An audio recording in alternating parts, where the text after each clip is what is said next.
নমস্কার, আদাব। ক্রাইম পেট্রোলে আপনাদের সবাইকে স্বাগত। আজকের কেসের সংবেদনশীলতার কথা মাথায় রেখে আমরা চরিত্রের সঙ্গে সঙ্গে স্থানের নামও পাল্টে দিয়েছি। হাতিয়ার ধরা হাত কাঁপছিল। চালাও গুলি, চালাও গুলি। কিন্তু হত্যাকারীকে নিজের কাজ করতেই হতো। হত্যাকারী কি কারো প্রাণ নিল, নাকি তাকে কারো প্রাণ নেওয়ার জন্য বাধ্য করা হয়েছিল?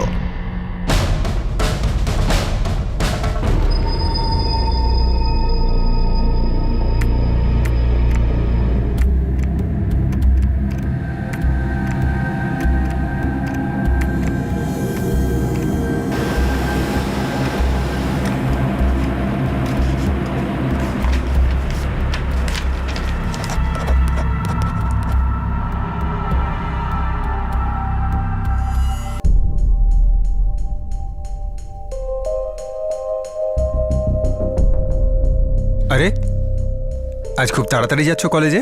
হ্যাঁ গো, কটা এক্সট্রা ক্লাস আছে। কিন্তু তুমি কোথায় চললে? ওই মালওয়া এলাকার পার্টি কমিটির সাথে একটা মিটিং আছে। ঠিক আছে, আমি বেরোচ্ছি। Okay. দেরি হয়ে যাচ্ছে।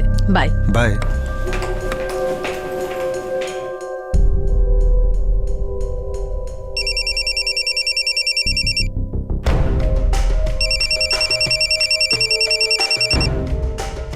হ্যালো, আমরা মালবাতে পৌঁছে গেছি। ঠিক আছে, আমি বেরোচ্ছি এক্ষুনি। আমি সাথে যাব? না, দরকার নেই। নরেশ দাদা, আমি তো এখানে আপনার কথাতেই এসেছি, তাই না? সাফাই দেওয়ার দরকার নেই। আর একটা কথা ভালো করে শুনে নাও, এখন আমার আর তোমায় দরকার নেই, বুঝেছ?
এখানে এত ভিড় কেন?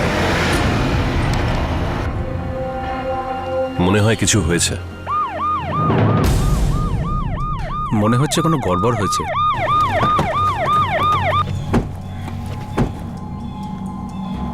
এই সরো, পেছনে সরো, পিছনে সরো। আরে পিছনে সরো, হ্যাঁ পিছনে। মারা গেছে স্যার। ওনার পকেটটা চেক করো।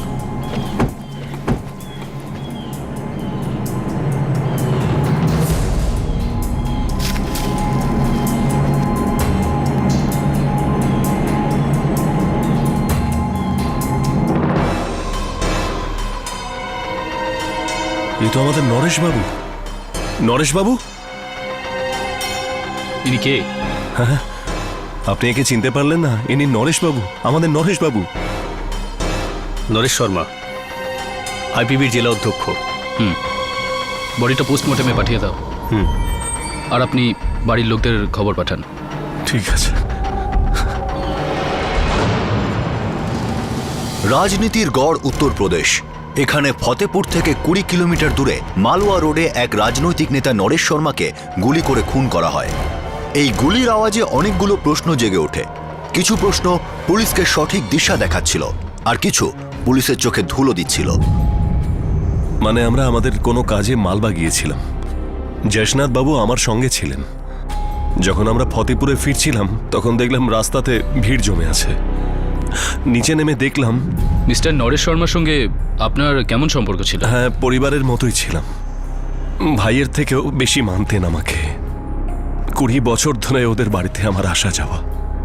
মালবাতে ওনাদের কিছু জমি আছে, তাতে কনস্ট্রাকশনের কাজ করাতে চাইছিলেন। এই জয়নাথ বাবু কন্ট্রাক্টর, ওনারই কাজটা করার কথা ছিল। মিস্টার নরেশ শর্মা ওখানে আসছিলেন না ওখান থেকে যাচ্ছিলেন? কোনো বিশেষ কাজ ছিল ওনার? যাচ্ছিলেন নাকি আসছিলেন আমি সেটা জানি না। আমি তো এটাও জানতাম না যে মালভাতে যাওয়ার ওনার কোনো প্রোগ্রাম ছিল।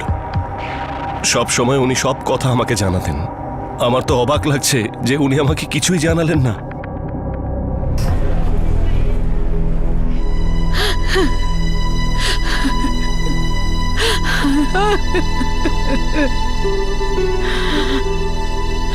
মা মা কি কি কি হয়েছে বাবার? মা বলো না। মনোজ কাকা তুমি বলো না কি হয়েছে। মা তোমাদের বাবা খুন হয়েছে। কি কি করে? ডাক্তারবাবু, আমরা আমাদের নেতার বডি কখন পাবো? এই কি অন্যায় কথা? এত দেরি হবে কেন? দাঁড়ান, দয়া করে আপনারা একটু শান্ত হন। পোস্টমর্টম চলছে, আর এটা একটা হসপিটাল, অন্য পেশেন্টরাও আছে। দেখুন, উনি আমাদের নেতা, আমরা ওনার বডি দেখব। আপনাকে এক্ষুনি কি বললাম? পোস্টমর্টম চলছে, পোস্টমর্টম আগে শেষ হতে দিন, তারপর ওনার দেহ পরিবারের হাতে তুলে দেওয়া হবে।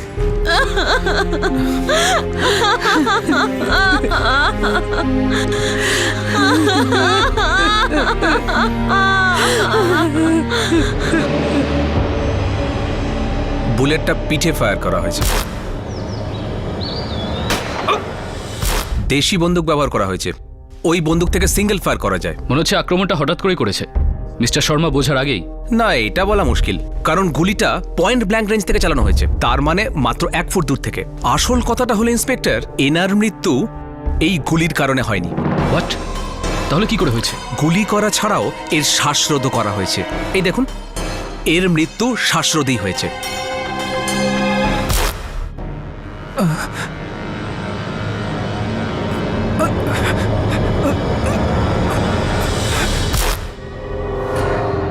কোনো ফিঙ্গারপ্রিন্টস? না, ক্লিন জব। মনে হয় গলা টেপার জন্য কোনো কাপড় ব্যবহার করা হয়েছিল। এই হত্যাটা খুব ভেবেচিন্তেই করা হয়েছে। আর একটা অদ্ভুত ব্যাপার ইন্সপেক্টর, কি? ভিকটিমের ব্লাড স্যাম্পেলে ঘুমের ওষুধের ট্রেস পাওয়া গেছে। এতে অদ্ভুত কি আছে? প্রায়শই লোক ঘুমের ওষুধ খায়। ট্রেসেস নর্মাল থেকে বেশি, এটাই অদ্ভুত ব্যাপার।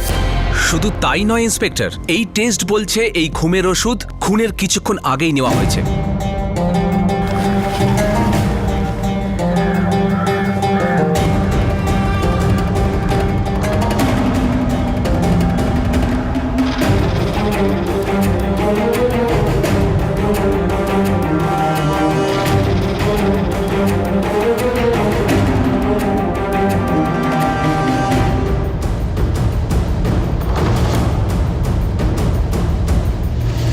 না, কোনো ক্ষতচিহ্নও নেই, কোনো আঘাতের চিহ্নও নেই।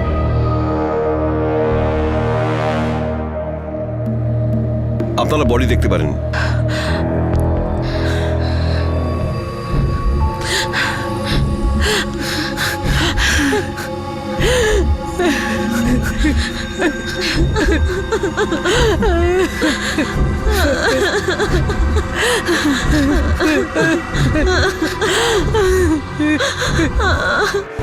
স্যার, মার্ডার স্পটে তল্লাশি করছি আমরা, কিন্তু না তো কোনো বন্দুক পাওয়া গেছে, না গুলি। মনে হয় নরেশ শর্মা কারোর সঙ্গে দেখা করার জন্য ওখানে দাঁড়িয়েছিল, আর ওখানেই অ্যাটাক হয়। মনে তো তাই হচ্ছে স্যার। বাইকটাও রাস্তা থেকে 20 ফিট দূরে পড়ে আছে। মনে হচ্ছে ওখানে কেউ ধাক্কা মেরে ফেলে দিয়েছে। বডিতে আর কোনো ক্ষতচিহ্ন নেই। যদি বাইক চালানোর সময় গুলি লাগতো তাহলে পড়ে যাওয়ার পর অনেকগুলো ক্ষত তৈরি হতো। গুলি পয়েন্ট ব্ল্যাঙ্ক থেকে চালানো হয়েছে। আমাকে তো বলেছিল যে মালবা যাচ্ছে, পার্টি কর্মকর্তাদের সাথে দেখা করতে। কারণ নাম বলেছিলেন উনি? শুধু এটুকুই বলেছিল যে কর্মকর্তাদের সাথে দেখা করতে যাচ্ছি। বেরোনোর মিনিট 2 আগে একটা ফোন এসেছিল ওনার। হ্যালো, আপনি বলতে পারবেন কার ফোন ছিল? না স্যার, ফোন আসার পরে আমি নরেশ দাদাকে বললাম আমিও যাই, কিন্তু দাদা না করলেন। তাহলে আপনি ওনার ভাই? উনি আমার বাবার মতো স্যার, এমনিতে সম্পর্কে উনি আমার আত্মীয়। মিস্টার নরেশ শর্মার বডি কালকে পেয়ে যাবেন।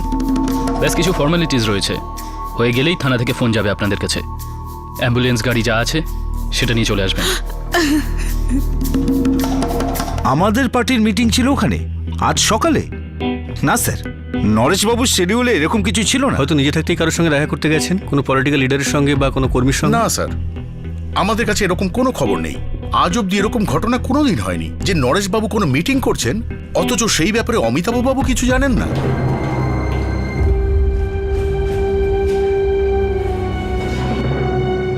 এটা তো একেবারে অসম্ভব ইন্সপেক্টর, যে ওনার পার্টির কোনো মিটিং ছিল আর আমি সেটা জানি না। কিন্তু উনি ওনার স্ত্রীকে বলে যান উনি মালোয়া যাচ্ছেন।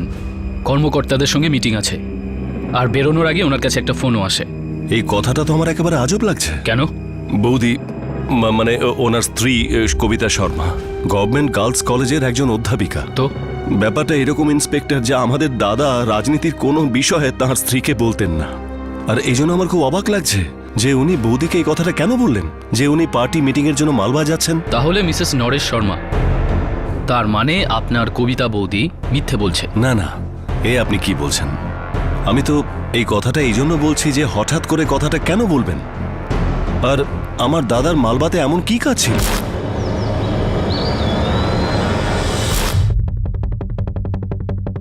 হয়তো এখানে কারোর সঙ্গে দেখা করার ছিল, সেই জন্য বাইক দান করিয়ে অপেক্ষা করছিলেন। আর যেই দেখা করতে এসেছিল সে কথা বলে ব্যস্ত রেখেছিল। আর হতে পারে অন্য আরেকজন ওই ঝোপের পেছনে লুকিয়েছিল, সে ওখান থেকে নরেশ শর্মার পিঠে গুলি চালায়।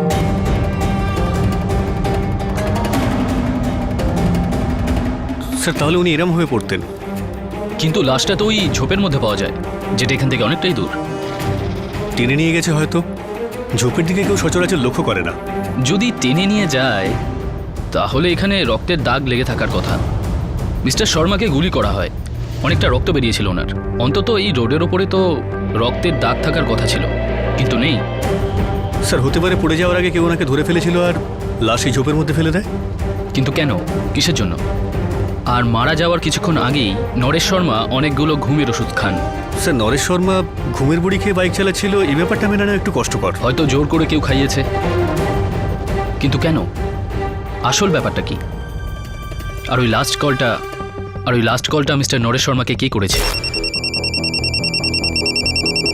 নরেশ শর্মার মোবাইল ডুয়েল সিমওয়ালা, আর আমি দুটো নাম্বারের কল রেকর্ড চেয়ে পাঠিয়েছি। লোকজন আমাদের যা কিছুই বলেছে তার মধ্যে কেউ না কেউ মিথ্যে কথা বলছে, আর মিথ্যে কথা দিয়ে একটা নকল গল্প তৈরি করছে। পলিটিক্যাল লিডার নরেশ শর্মা হত্যা রহস্য ক্রমশ জটিল হয়ে উঠছিল। ইনভেস্টিগেশন জোর কদমে চলছিল, আর একটার পর একটা অনেক প্রশ্ন উঠছিল। কিন্তু এই প্রশ্নগুলোকে উত্তর দিয়ে সম্পূর্ণ করতে এখনো প্রচুর উত্তর পাওয়া বাকি ছিল।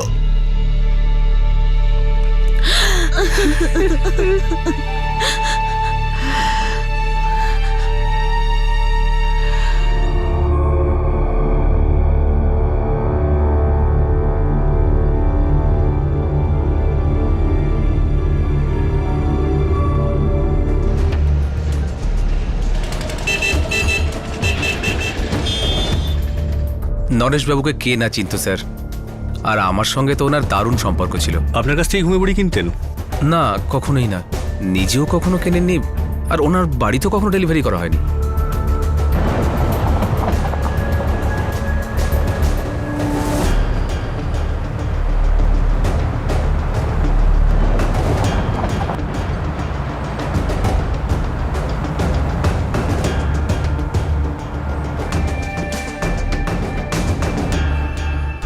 মোটরসাইকেল চালানোর খুব শখ ছিল দাদার। ঘুমের কোনো সমস্যা ছিল? ঘুমের ওষুধ খেতেন? না তো, কখনো না। ব্লাড প্রেশারের প্রবলেম ছিল, তার ওষুধ খেত, কিন্তু ঘুমের ওষুধ কখনো খায়নি। কবিতা দেবী, সেই দিন সকালে মালওয়াতে কোনো পার্টি মিটিং ছিলই না। হতে পারে উনি ওখানে অন্য কারোর সঙ্গে দেখা করতে গেছিলেন। আপনি কি বলতে চাইছেন ইন্সপেক্টর? আমি শুধু জিজ্ঞাসাবাদ করছি। এমন কিছু তো হয়েইছে যা আমাদের থেকে লুকোনোর চেষ্টা করা হচ্ছে। ইন্সপেক্টর আপনি সোজাসুজি বলুন না, আপনি কি জানতে চাইছেন? দেখুন, মার্ডারটা প্ল্যান করে করা হয়েছে।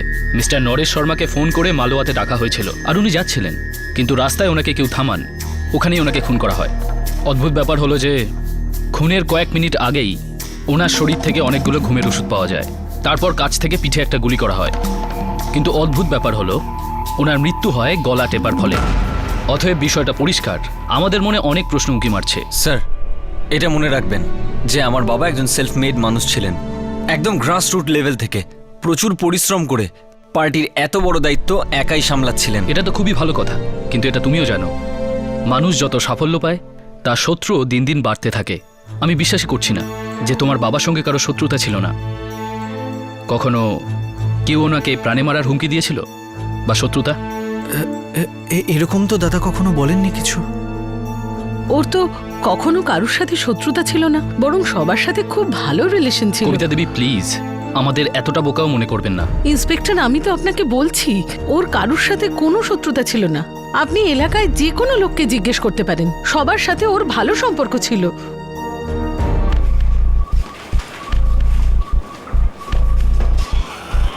স্যার, প্রথম খবর হলো নরেশবাবু আর তার স্ত্রী কবিতার মধ্যে প্রচুর মনোমালিন্য ছিল। পার্টির লোকজন কানাঘুষো করছে। ঠিক কি বিষয় নিয়ে ওদের মধ্যে ঝামেলা ছিল? ওই মনোজ ঝাকে নিয়ে। নরেশ দাদা, আমি তো এখানে আপনার কথাতেই এসেছি, তাই না? এখন তোমাকে আমার আর দরকার নেই, বুঝেছো? এই মনোজ ঝা ওনার দুঃসম্পর্কের আত্মীয় ছাড়াও আর কোনো সম্পর্ক ছিল দুজনের মধ্যে? গত 10 বছর ধরে মনোজ ওনার বাড়িতে রয়েছে। নরেশবাবু নিজেই ডেকেছিলেন থাকার জন্য। কেন? স্যার, রাজনৈতিক ব্যাপারে সবথেকে গুরুত্বপূর্ণ জিনিস কি? ভরসা। আর সাধারণত মানুষ নিজের রক্তের সম্পর্কের উপরেই বেশি ভরসা করে। তো এই রক্তের সম্পর্কের ওপর ভরসা ভাঙলো কখন? এই 1-1.5 বছর আগে হবে স্যার। কিন্তু মনোজ ঝা ওখান থেকে যায়নি, থেকে যায়। আর কিছু? মালওয়াতে একটা বিশাল বড় জমি কিনেছিলেন নরেশবাবু, একটা বিল্ডিং বানাচ্ছিলেন ওখানে। আর ফতেপুর চক মার্কেটে একটা রেডিমেড কাপড়ের দোকান আছে ওনার। ওনার পার্টনার বেশ বড় লোক পার্টি। কে? কুরেশি বাবু। দুজনের খুব ভালো সম্পর্ক ছিল, কিন্তু 6 মাস আগে কিছু একটা হয়েছিল। কি হয়েছিল তাড়াতাড়ি বলো আমাকে। ওই যে রেডিমেড কাপড়ের দোকান ছিল, কুরেশি বিক্রি করতে চাইছিল, আর নরেশবাবু তার বিরোধিতা করছিলেন। কিন্তু ওনার স্ত্রী তো খুব বড় মুখ করে বলছিলেন ওনার স্বামীর সঙ্গে সবার ভালো সম্পর্ক, কারোর সঙ্গে কোনো শত্রুতা নেই। স্যার, ওই যে অমিতাভ তিওয়ারি আছে না, ওর পেটের ভিতরে প্রচুর কথা রয়েছে। নরেশবাবুর সব থেকে কাছের লোক তো ওই ছিল।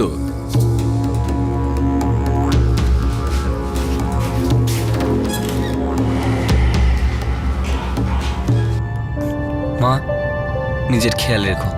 হ্যাঁ বাবা, তোরা দুজনও নিজেদের খেয়াল রাখিস।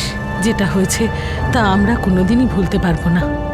কিন্তু তোদের বাবার ইচ্ছে ছিল যে তোরা দুজন খুব পড়াশুনো কর, তাতে যেন কোনো বাধা না আসে। মা, তুমিও তাড়াতাড়ি কলেজ আবার জয়েন করে ফেলো। পড়ানোর মধ্যে বিজি থাকলে ডিপ্রেশন থেকে দূরে থাকবে। বাবা, তোমরা একদম চিন্তা করো না এই ব্যাপারে। মনোজ কাকা আছে তো এখানে, তোমাদের মায়ের পুরো খেয়াল রাখবো আমি। আচ্ছা মা, আমরা চললাম। চলো অমৃতা।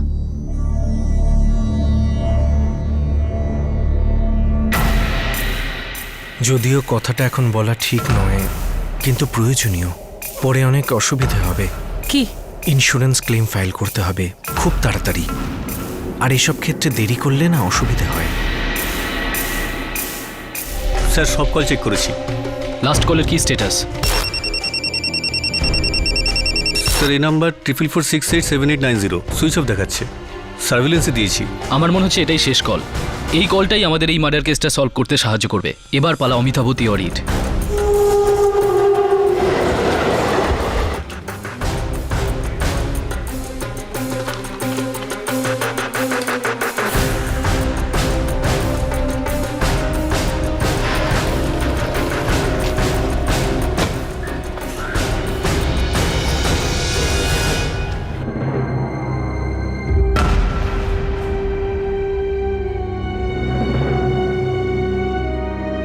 হ্যাঁ, বসুন ইন্সপেক্টর। আপনার খবর একেবারে ঠিক। আমাদের দাদা একেবারে চাইতেন না যে মনোজ ঝা ওনার সাথে কাজ করে। কেন? দাদা ওর কাজে একদম খুশি ছিলেন না। 10 বছর পরেও এই অসন্তোষের কারণ? ইন্সপেক্টর, আপনি ঠিক কি খুঁজতে চাইছেন? একটা একটা করে সবকিছুই, কিন্তু সবার প্রথম এটাই, মনোজকে বের করে দেওয়ার পরেও ওনার বাড়িতে মনোজ কি করছিল? দাদা, যদি আমার কথা শোনেন তাহলে এসব ব্যাপার নিয়ে মাথা ঘামাবেন না। মনোজ ঝা একজন মামুলি লোক। মামুলি লোক? মামুলি লোক? সালা আমার বাড়িতে গেঁড়ে বসে আছে কাজ থেকে ছাড়িয়ে দেওয়ার পরেও। কেন? কেন? কেননা তোমার বৌদি প্রশ্রয় দিচ্ছে ওই শালাকে। দাদা, আমাকে যদি আর প্রয়োজন না হয় আমি চলে যাচ্ছি এখান থেকে। আমিও সেটাই চাই, চলে যাও তুমি। মনোজ, নিন বসুন। খাওয়া মাঝপথে ফেলে এভাবে উঠতে নেই। আপনি বসুন আর খাবার খান। আচ্ছা, উনি কি করেছেন এমন যে উনি বাড়ি ছেড়ে যাবেন? কেননা আমি বলছি সেই জন্যে। মনোজ এখান থেকে কোথাও যাবেন না। এটা আবার কোনো কথা নাকি? সব ব্যাপারে তোমার খামখেয়ালি চলবে না। 9 বছর আগে তুমি নিজে ওনাকে এখানে এনেছিলে। পার্টির, এই বাড়ির সমস্ত দায়িত্ব উনি পালন করেছেন। আর আজ হঠাৎ তুমি বলছো চলে যাও। কেন? ভালো করে শুনে রাখো, আমি ওকে এখানে এনেছিলাম আর আমি ওকে এখান থেকে তাড়াচ্ছি। তুমি বুঝেছো? দেখো, হতে পারে যে এনাকে তোমাদের পার্টিতে কোনো প্রয়োজন নেই, কিন্তু এই বাড়ির সমস্ত দায়িত্ব উনি পালন করে এসেছেন। আমার ওনাকে দরকার। উনি কোথাও যাবেন না।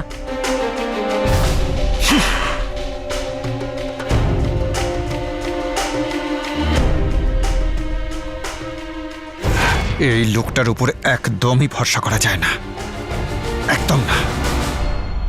দাদা, কোনো অসুবিধে হচ্ছে, কোনো অশান্তি হচ্ছে তাহলে আমাকে বলুন না, আমি তো আছি। কিসের দুশ্চিন্তা? আর নরেশ শর্মার ঠিক কিসের ভয় ছিল যে উনি মনোজকে তাড়িয়ে দিতে চেয়েছিলেন? দেখুন ইন্সপেক্টর, কিছু কথা গোপন রাখতে হয়। বলা তো দূর, অস্ত চিন্তা করাও যায় না। পুলিশের জন্য নয়, আমরা ভাবাই আর কথাও বের করি। তো সবার প্রথমে আপনি এটা বলুন যে কবিতা দেবীর সঙ্গে মনোজবাবুর কোনো চক্কর চলছিল? দেখুন ইন্সপেক্টর, এরকম কোনো কথা তো খোলাখুলি সামনে আসেনি, কিন্তু হ্যাঁ, আমাদের দাদা এই ব্যাপারটাকে নিয়ে খুব দুশ্চিন্তায় ছিলেন। কিন্তু আসল ভয় কিসের ছিল? এই যেমন মনোজ ঝা ওনার জায়গা নিয়ে নেবে। কিসের জায়গা? আর ঘর আর পলিটিক্স তো আলাদা কিছু নয়। তাহলে সত্যিই কি মিস্টার নরেশ শর্মার এই ব্যাপারে ভয় ছিল যে মনোজ ঝা ওনার বাড়ি আর ওনার কাজ দুটোর ক্ষেত্রেই বিপদের কারণ? ভয় তো ভয় হয় ইন্সপেক্টর, আর প্রায়শই বাস্তবের সঙ্গে কোনো সম্পর্ক থাকে না এসবের।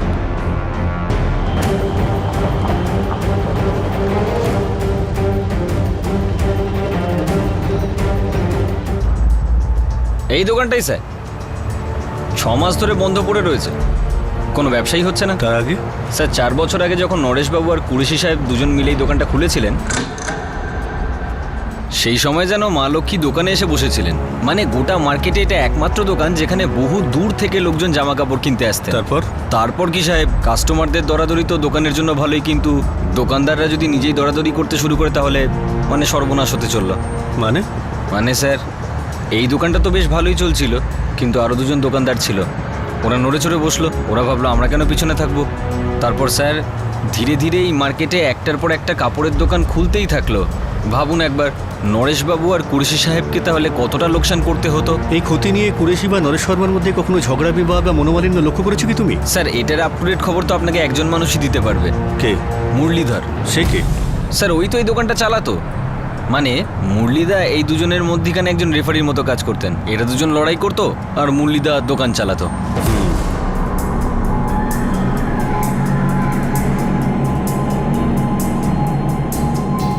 আমি এটা ইন্স্যুরেন্স কোম্পানি থেকে পেয়েছি, পুলিশ ক্লিয়ারেন্সের দরকার। খুব স্বাভাবিক স্যার, ইন্স্যুরেন্স ক্লেম করতে গেলে পুলিশ ক্লিয়ারেন্স লাগে। হত্যা সাধারণ ব্যাপার নয়। কবিতা দেবী, আপনার স্বামী যখন সকাল সকাল মিটিংয়ের জন্য বেরোচ্ছিলেন, বেরোনোর আগে উনি একটা ফোন কল পান। আপনি এই কথাটা আর কতবার বলবেন ইন্সপেক্টর? ততক্ষণ বলবো যতক্ষণ না আমরা জানতে পারি যে এই ফোন কলটা কে করেছিল। ওই ফোন কল মালওয়া রোড আর আপনার স্বামীর মধ্যে জট। সবচেয়ে বড় প্রমাণ এটা জানার জন্য যে মিস্টার নরেশ শর্মার হত্যা কে করেছিলেন, কেন করেছিলেন বা করানো হয়েছিল। তার মানে আপনি আমাদের বিশ্বাস করছেন না? আছে। এর মধ্যে বিশ্বাস অবিশ্বাসের কথা আসছে কেন? কোনো ব্যাপার নেই, অথবা আছে। কি মনোজবাবু, কিছু আছে? কবিতা দেবী, আপনার স্বামীর ঘরোয়া জীবন আর ওনার রাজনৈতিক জীবনের ব্যাপারে অমিতাভ বাবু সবই জানতেন, কিন্তু এই মিটিংটার ব্যাপারেই উনি কিচ্ছু জানতেন না। হয়তো নরেশ দাদাই কিছু বলেনি। কেন? ভরসা করতে পারেনি অমিতাভ তিওয়ারিকে। ঠিক তেমন করে যেমন আপনার ওপর থেকে উঠে গেছিল। পরিষ্কারভাবে উনি আপনাকে এই বাড়ি থেকে বেরিয়ে যেতে বলেছিলেন, কিন্তু তাও আপনি যাননি। কেন জানতে পারি? শর্মা পরিবারের সঙ্গে আপনার কিসের এত ঘনিষ্ঠতা? এবার বুঝেছি, নোংরা আর কুরুচিকর কথায় পুলিশও বিশ্বাস করে। এই সব কথার কোনো ভিত্তি নেই ইন্সপেক্টর, এই সব কথা পুরোপুরি বানানো। অদ্ভুত ব্যাপার, আমার সা বলার আগেই আপনারা সারেগামা পা পর্যন্ত পৌঁছে গেলেন। যদি এই কথাটার কোনো ভিত্তি না থাকে, মিথ্যে হয়, তাহলে আপনারা দুজন এত টেনশন করছেন কেন? প্রতাপ, আমি মনোজ ঝা আর কবিতা শর্মা দুজনের সেলফোন রেকর্ড চাই। প্রত্যেক কল স্ক্যান করো, এভরি সিঙ্গেল কল। ঠিক আছে স্যার। স্যার আরেকটা কথা, ওই মুরলীধরের সন্ধান পেয়ে গেছি যে কুরেশি আর নরেশ শর্মার দোকান চালাতো। সেই দোকানটা যেটা বেচার জন্য দুজনের মধ্যে ঝগড়া হয়েছিল। ঠিক আছে, ওকে থানায় নিয়ে এসো।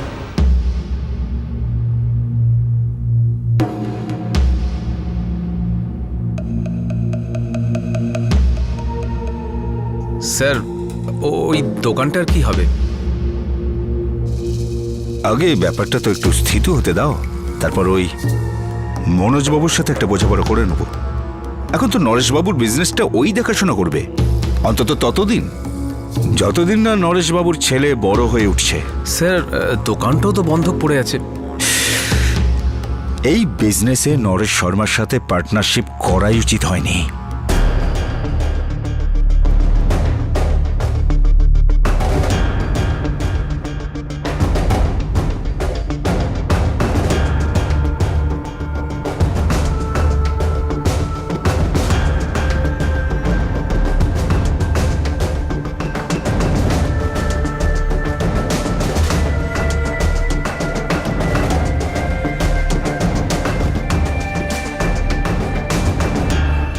স্যার বিজনেস যখন শুরু হয়েছিল তখন দুজন আপন ভাইয়ের মতোই থাকতো, কখনো কোনো প্রবলেমই হয়নি দুই পার্টনারের মধ্যে। দুজনের মধ্যে সমস্যা কবে শুরু হয় আর কেন? স্যার সত্যি বলতে কি গত 1 বছর ধরে ব্যবসাটা খুবই মার খাচ্ছিল।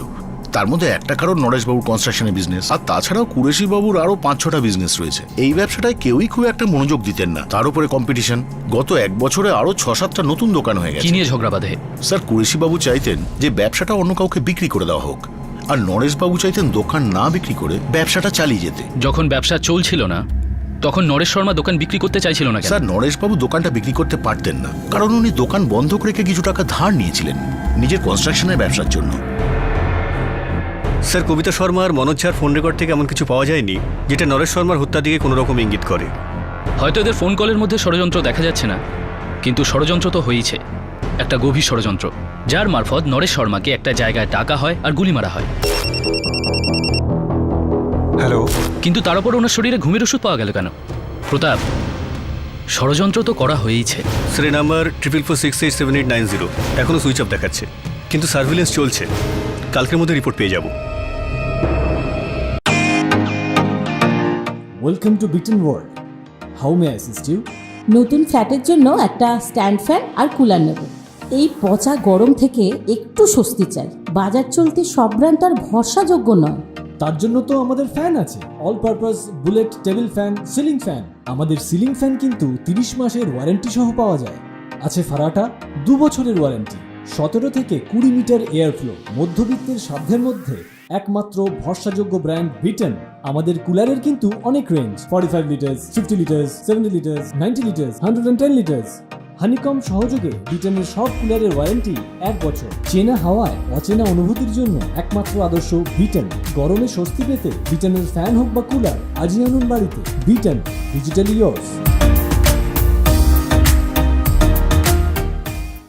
নরেশ শর্মা মার্ডার কেস পুলিশের কাছে একটা চ্যালেঞ্জ হয়ে উঠেছিল। হত্যাকারী তো দূর, হত্যার কারণ পর্যন্ত খুঁজে পাওয়া যাচ্ছিল না। আর তারপর হঠাৎই একটা সূত্র পাওয়া গেল, আর এটা এমন একটা সূত্র যা মৃত নরেশ শর্মা খুন হওয়ার আগে নিজেই দিয়েছিলেন। আমি আপনাকে এটা জানাতে চাই যে আমার জীবনহানির সম্ভাবনা রয়েছে। আমাকে প্রাণে মেরে দেবার পরিকল্পনা চলছে।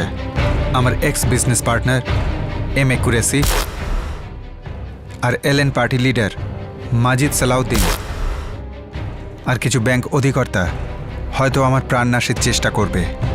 আমি যথেষ্ট ভীত হচ্ছি, বাঁচা শক্ত হয়ে যাচ্ছে। যত তাড়াতাড়ি সম্ভব আমি নিরাপত্তা চাই।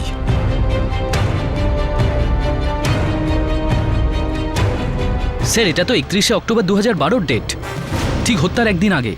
চিঠি লেখার বদলে ফোন করতে পারতেন তো, বা নিজে আসতে পারতেন। স্যার কুরেশি নরেশ শর্মার এক্স বিজনেস পার্টনার, এনাকে তো তদন্ত করাই হচ্ছে। এখন ওই নতুন নামটা এলো, বিরোধী পার্টি লিডার মাজিদ সালাউদ্দিন। প্রভাবশালী ব্যক্তি। কিন্তু স্যার কোনো ব্যাংক আধিকারিক হত্যা ষড়যন্ত্রে ব্যাপারটা ঠিক মাথায় ঢুকছে না স্যার। স্যার আমাদের নরেশ শর্মার স্ত্রী কবিতা শর্মার উপরেও সন্দেহ রয়েছে, আর ওনার এক দুঃসম্পর্কের আত্মীয় মনোজ ঝা ওনার উপরে। স্যার আমাদের মনে হয় ওরা দুজনেই এর সঙ্গে যুক্ত। কিন্তু নরেশবাবুর চিঠিতে তো এদের উল্লেখ নেই। হতে পারে কবিতা আর মনোজ ঝায়ের মামলা ইনভেস্টিগেশনকে বিপদে চালাবার চেষ্টা করতে পারে। মিস্টার নরেশ শর্মা হত্যার ঠিক একদিন আগে পুলিশ প্রোটেকশনের জন্য একটা চিঠি দিয়েছিলেন, অথচ মনোজ ঝা বা ওনার স্ত্রী কেউই তার প্রাণ সংশয়ের ব্যাপারে কিছু জানতেন না। আর না ওনার সহকারী অমিতাভ তিওয়ারি এই ব্যাপারে কিছু বললেন। তবে কি তারা এই প্রাণ সংশয়ের ব্যাপারে জানতেন না, নাকি জানতেন আর ইচ্ছে করে আমাদের কাছে লুকাচ্ছেন?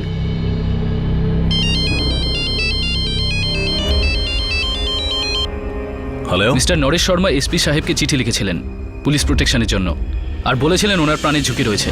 আপনি এই ব্যাপারে কিছু বলতে পারবেন? একদম না ইন্সপেক্টর, এরকম তো কোনো কথা হয়নি আমাদের মধ্যে। মানে ওনার প্রাণ সংশয় ছিল এমন কোনো কথা লিখেছিলেন উনি? দেখুন, প্রশ্ন করা আমাদের কাজ, আর খুব তাড়াতাড়ি অনেক প্রশ্ন আপনার কাছে আসতে চলেছে।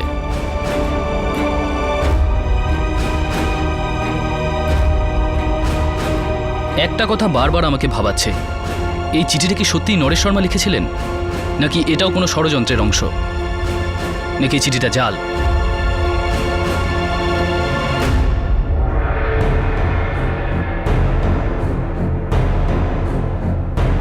মনে হচ্ছে ভাগ্য মিস্টার নরেশ শর্মাকে আগেই এই ব্যাপারে ইঙ্গিত দিয়েছিল যে ওনার প্রাণের ঝুঁকি রয়েছে।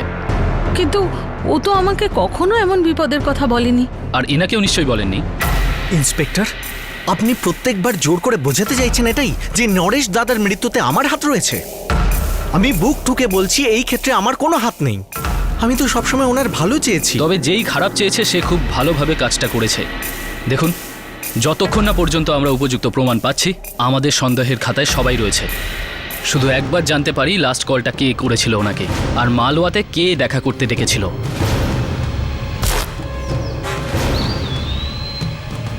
ওনার চিঠিতে কোনো ব্যাংক আধিকারিকের কথা রয়েছে। এর মানেটা কি? এমন কি করেছিলেন মিস্টার শর্মা ওনার সঙ্গে যে সে ওনাকে মারতে চায়? ইন্সপেক্টর, আমি তো আপনাকে আগেই বলেছি, আমার কোনো আইডিয়াই নেই। ম্যাডাম, আমাদের নরেশ শর্মার সমস্ত ব্যাংক অ্যাকাউন্টের ডিটেলস চাই। আমরা খতিয়ে দেখতে চাই যে ওনার স্থাবর বা অস্থাবর কি ছিল বা ছিল না।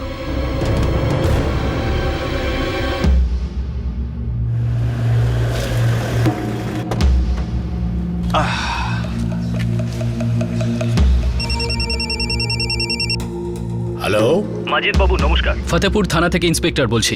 হ্যাঁ ইন্সপেক্টর সাহেব, বলুন কি মনে করে? আপনার সঙ্গে একটু দেখা করতে চাই। হ্যাঁ হ্যাঁ, যে কোনো সময় চলে আসুন। আর যদি আপনি বলেন তো আমিও আপনার থানায় চলে আসতে পারি। কিন্তু ঠিক কি ব্যাপারে দেখা করতে চান ইন্সপেক্টর সাহেব? নরেশ শর্মা মার্ডার কেসের ব্যাপারে। এই ব্যাপারে আমি কিভাবে সাহায্য করতে পারি? আসলে মাজিদ বাবু, নরেশ শর্মার প্রাণের ঝুঁকি ছিল। কার থেকে? আপনার থেকে। আর এই কথাটা উনি নিজে বলেছেন। এমন কোন শত্রুতা ছিল ওর সঙ্গে যে মরার সময় আমার নামটাকে জড়াতে হলো? হ্যাঁ হ্যাঁ, অবশ্যই। ঠিক আছে, আমি এখনই পৌঁছে যাচ্ছি ওখানে। ঠিক আছে।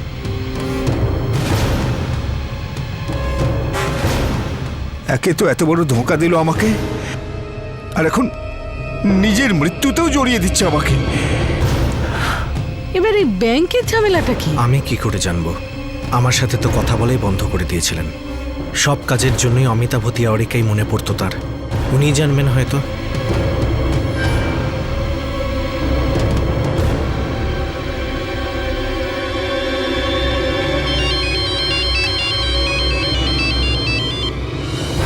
হ্যাঁ বৌদি, বলুন। এই ব্যাংকের কথাটা কি শোনা যাচ্ছে? ওর কোনো ব্যাংক ম্যানেজারকে নিয়ে ভয় ছিল? এসব কি বাজে কথা? এরকম হতে পারে নাকি? এইসব ব্যাপারে তো আমি কিছু জানি না। জানো না মানেটা কি? তুমি তো ওর সবচেয়ে কাছের ছিলে না? সেটা তো ঠিকই আছে বৌদি, কিন্তু আমাকে এসব ব্যাপারে আরো 2-4 জনের সঙ্গে কথা বলতে হবে। কিন্তু এই ব্যাপারে আমি সত্যি কিছু জানি না। অমিতাভ তিওয়ারি, মিথ্যে কথা বলা, কথা ঘোরানো বন্ধ করো। আমি জানি ওর কিছু ফিনান্সিয়াল ইস্যু ছিল, এত দূর পর্যন্ত সেটা আমি জানতাম না। একমাত্র তুমি সেই সমস্ত কথা জানতে। বৌদি, আমি সত্যি অনেক কিছু জানি, কিন্তু এই ব্যাপারে আমি সত্যি কিছু জানি না। আমাকে ক্ষমা করে দেবেন।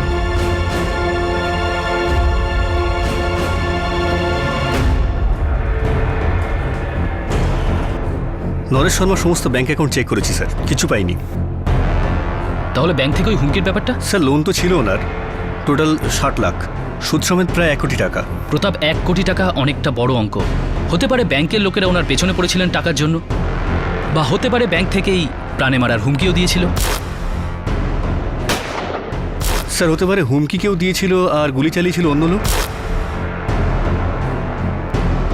আর হতে পারে ট্রিগার চাপাই হয়নি, কেউ চাপতে বাধ্য করেছিল। আর নরেশবাবুর স্ত্রী বলছেন যে ওনার সঙ্গে কারো শত্রুতাই ছিল না, একজনের সঙ্গেও না। ওর কারুর সাথে কোনো শত্রুতা ছিল না। আপনি এলাকায় যে কোনো লোককে জিজ্ঞেস করতে পারেন, সবার সাথে ওর ভালো সম্পর্ক ছিল। আর আমরা যত তদন্ত করছি না, একের পর এক শত্রুতা, মনোমালিন্য, ঝগড়া বেরিয়ে পড়ছে। আর হ্যাঁ, বাড়িতেও শান্তি ছিল না। নিজের লোককেই বাড়ি থেকে বের করে দিতে চাইছিলেন। শুধু এই নয়, মিস্টার নরেশ শর্মার মতে কিছু ব্যাংকের লোক ওনাকে হুমকি দিচ্ছিল। তার ওপরে ঘুমের ওষুধের রহস্য, কাছ থেকে করা গুলি আর গলা টিপে করা হত্যা। অদ্ভুত একটা খিচুড়ি তৈরি হচ্ছে প্রতাপ। হ্যালো স্যার, 44468789 এই নাম্বারটা ট্র্যাক হয়ে গেছে। হ্যালো, কার নাম্বার? স্যার, নরেশ শর্মা। নরেশ শর্মার নিজের? Yes sir. ওই সিম কার্ড নরেশ শর্মার নামেই রেজিস্টার আছে, অ্যাড্রেসটা ওনারই। স্যার, সিম কার্ড নরেশ শর্মারই আর অ্যাড্রেসও ওনারই, 44468789। কেউ খুব বড় খেলা খেলছে প্রতাপ। কেউ মিথ্যে কথা বলছে, কেউ গল্প তৈরি করছে, আর অবশ্যই কাউকে না কাউকে ট্রিগার চাপতে বাধ্য করা হয়েছে।